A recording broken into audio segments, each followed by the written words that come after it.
Celebrities are usually prepared for tough interviews, awkward questions, and internet trolls. What they're not prepared for is Rowan Atkinson. Somehow, with a raised eyebrow, a confused stare, or a perfectly timed pause, he can leave even the most confident stars questioning their life choices. One of the funniest examples came during his iconic interview with Elton John.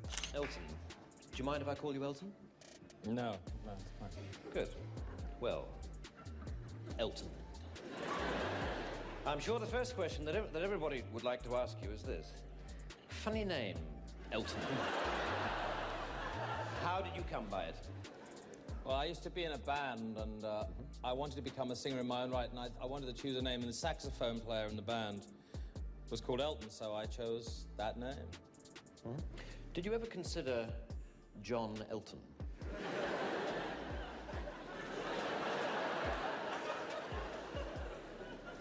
No. You didn't? Okay.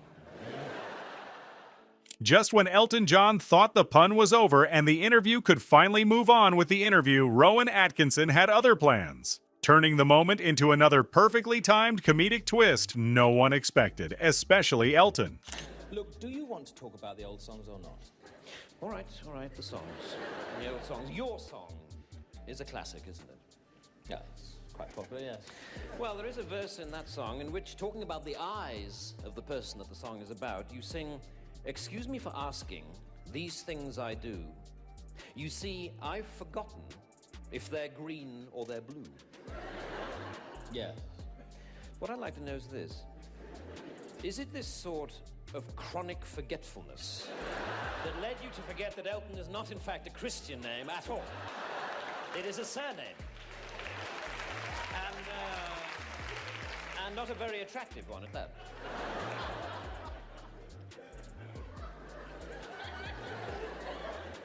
Let's talk about something else, shall we?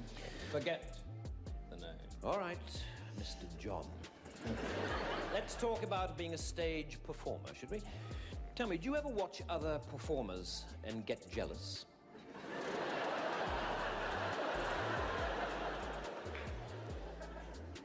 I'm not sure I follow you there. I mean, jealous of what? Well, for instance, Ben Elton. Rowan is a naturally talented actor who can turn anything into comedy, effortlessly making even ordinary things genuinely funny. How do you do that? Well, it just seemed, it was always at the end of the sentence. It was, so how can I help you, Bob? Iconic character Mr. Bean, through which he achieved global appeal without saying much at all. However, the lack of speech in Mr. Bean was not entirely planned.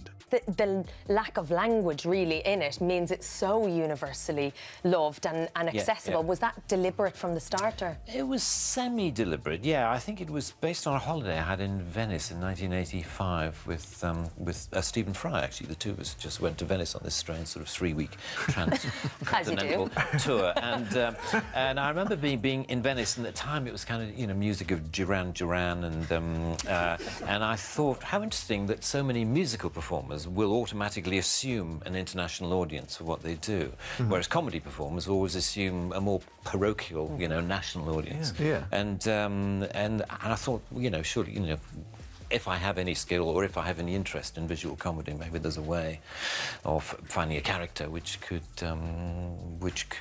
perform internationally and be accepted. Rowan's talent for physical comedy began while he was still an engineering student at Oxford University. Yes, I certainly remember the night. It was a one-off. It was a one-night review, and I was asked if I wanted to do something, and I couldn't think of anything. And I'm not really a very diligent writer, so I thought I just stood in front of a mirror, to be honest, and I just started pulling faces. I mean, for want of a better term.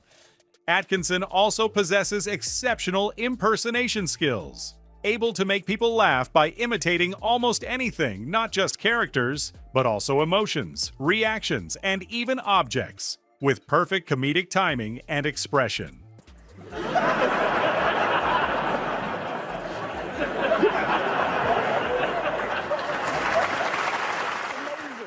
Despite being best known for his physical comedy, Rowan also has impeccable storytelling skills. The way he recounts his hilarious interactions with fans makes the stories even funnier than the events themselves. Even celebrities like Jeff Goldblum and Graham Norton often end up completely losing it. And he came up to me after a while and he said, "Excuse me, has anyone ever told you that you're the absolute spitting image of that Mr. Bean?" After his role as Mr. Bean, Rowan played many iconic characters. But he claimed in a recent interview that Trevor Bingley in Man vs. Baby is by far his favorite character. Normal, yet hilariously funny. And that's relatively rare, actually, in the characters that I played, because I think, you know, Mr. Bean is a selfish, self-centered, anarchic child, you know, really a very, you know, he looks after number one and is quite charmless. Sort of. During a recent interview with Graham Norton, Atkinson hinted that while a full Mr. Bean comeback seems unlikely, fans can still expect occasional surprise appearances and cameos from the beloved character in the future. Quite.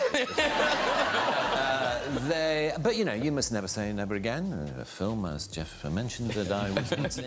Rowan Atkinson's genius lies in his ability to turn everyday moments into universal comedy, proving that humor often comes from simply seeing life differently. To be honest, I preferred the simplicity and the cheapness, if you like, of some of the early Mr. Bean stuff, which, as you say, we start wide. You know, there's a lot of wide shooting, and I like wide shooting. I'm a great believer in what Charlie Chaplin said, is that a life is a tragedy in close-up and a comedy in long shot. If you sit back visually on a situation, it automatically becomes fun.